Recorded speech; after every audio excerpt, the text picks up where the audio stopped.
be right now. He is one of 3 quarterbacks in the room. Joe Flacco is going to be the starting quarterback, and right now it's tracking for Shedeur Sanders to be number 3, which doesn't mean a lot going into opening day. It's exactly where people suspected he might be. He actually moved up a notch with the trade of Kenny Pickett to the Las Vegas Raiders. It's a long season. Cleveland, at some point in time, we think might get a chance to see what it has in the 2 young rookie quarterbacks, Dillon Gabriel and Shedeur Sanders. But I think when they open the season against the Bengals, the chances are Dillon Gabriel is going to be the number 2. Shedeur will be the number 3. They've opened up the room by trading Kenny Pickett. And the truth of the matter is, for all the talk about the quarterbacks on the current roster, it might be more about the quarterbacks who could be on the roster next year, because this team, let's not forget, has double first-round draft picks. Its own and the Jaguars, not to mention 10 total picks in the 2026 draft after dealing Kenny Pickett to the Raiders for another 5th-round pick. I will say this. This is great news for Shedeur Sanders, because Cleveland had given the impression, hey, we don't mind having 4 quarterbacks on the roster, when everybody was saying, what are you doing? It's really supposed to be 3. And so you trade Kenny Pickett, and now you've got the 3 that you have. So immediately, in the immediate aftermath of that putrid performance this past weekend, Shedeur Sanders basically, they basically said, hey, you're on this roster. We believe in you. We're going to continue to develop you. We have faith in you, et cetera, et cetera. So that shows you're not giving up on this kid by 1 second. That's a good thing for him. I think this is good. Yeah, and let's take it a step further, guys. Like, I give him an A- against the Panthers, maybe a C- against the Rams. But that's rookie quarterback development. It's never in a straight line. And if I'm the Browns by the end of the season, they're probably going to be out of it. I want to know exactly what I have in Dillon Gabriel, who by NFL standards is woefully short. He's in the 97th percentile in terms of height. So to me, like, that's going to be hard for him to have sustainability.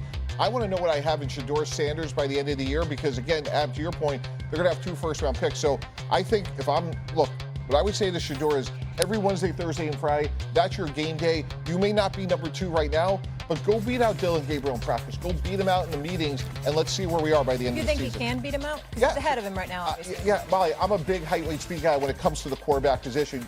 In the history of the NFL, you look at Drew Brees as one of the rare exceptions as 6 foot or under in terms of having sustainability. So to me, Shedeur is built right, and I think he has the ability to get there. And it's a long season. At some point in time, the chances are he's going to get his opportunity to show. So it's up to him now to just do everything he can to soak it all in, learn what the game's about, absorb it, and be ready when he is called upon, whether that's November or December. And in fairness to Shedeur, I mean, other than his poor performance this past weekend, he really hasn't done it. I mean, he hasn't gotten in any trouble. I mean, he hasn't been saying the wrong things. He hasn't been a less than a model citizen focused on, being the best that he can be. He hasn't done anything. So I think that when we look at it, he's going in there, he's working hard, he's trying to improve every day.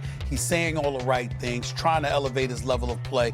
And remember, up until this past weekend, we did think there was a legitimate argument that he should have been higher on the depth chart than Dillon Gabriel, because he performed better against Carolina than Dillon Gabriel had performed in the preseason game against the Eagles. It's just that obviously he nosedived over this last week, and so the tenor of the conversation changed. We got to go. Flacco will be the 20th different quarterback to start week 1 for the Browns. Yesterday, Kenny Pickett was traded to the Raiders, so that quarterback room in Cleveland now has one less face. What are you hearing about their plans at quarterback and why they were willing to trade away Pickett? Well, they got offered, obviously, a pick for Kenny Pickett. That was a valuable pick, and Cleveland now has 2 ones, and they have extra picks later in the draft, so they are going to be armed and ready for the 2026 draft. Look, Kenny Pickett was a value. They have Dillon Gabriel, who they like. They have Shedeur Sanders, who they like. They don't have an experienced backup to Joe Flacco right now, but I think this team is willing to ride through that, especially with the way that Dillon Gabriel looked this summer. So that's the point. While they haven't named it yet,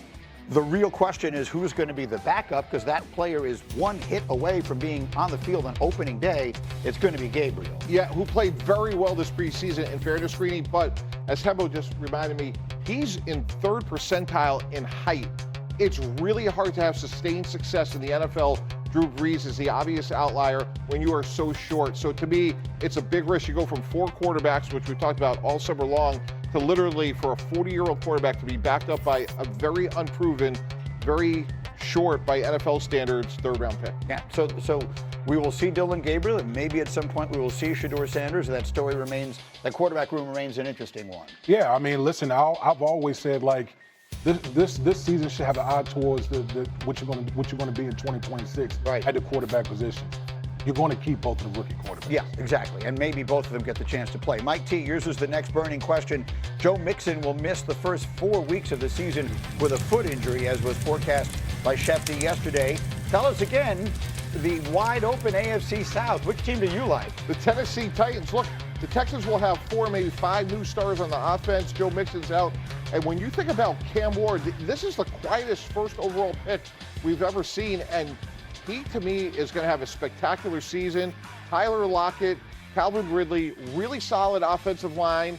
They have Tony Pollard. I think this is a team that could compete and win the division this year, Greeny. Don't be shocked if Tennessee is a lot better than most of the forecasts. Speaking of forecasting, according to ESPN Bet Sportsbook, the Pittsburgh Steelers win total for this season is just 8.5. This for a team that's coming off back-to-back 10-win seasons. They've, of course, also lost 6 straight playoff games. As you probably would have guessed, Aaron Rodgers says he doesn't care about what Vegas thinks at all. I don't worry about what anybody's saying, what Vegas has a win total at, or any of that nonsense. Every team every year has periods of adversity that they have to overcome and battle and kind of go through it like the bison running toward the storm. You gotta kind of run to it and embrace it. And if we can do that, then we're gonna have a chance to be in the mix.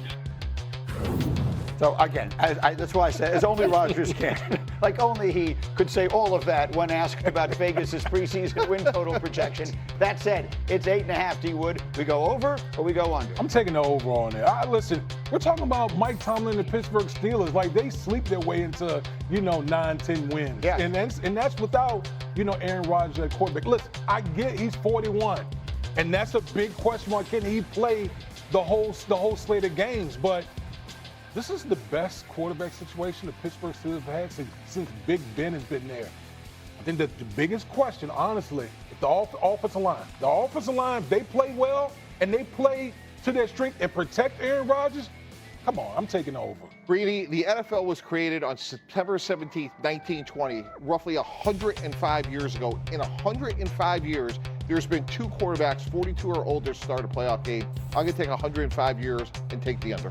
So you're going under on Rodgers, at least as far as the playoffs are concerned. Shefty, what are you hearing out of Pittsburgh, the early returns? Listen, I think they are excited. They felt like this was a position they had to solidify. This is a team I think that still has some questions going into the season. I know we talked about Trey Hendrickson and Terry McLaurin.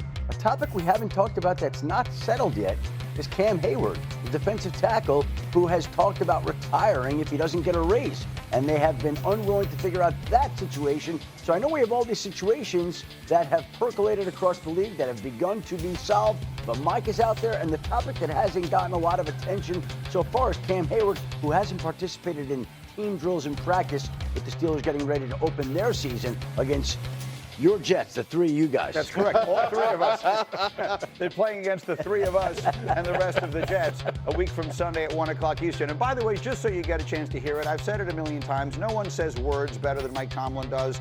He had these to say yesterday about his confidence heading into the season.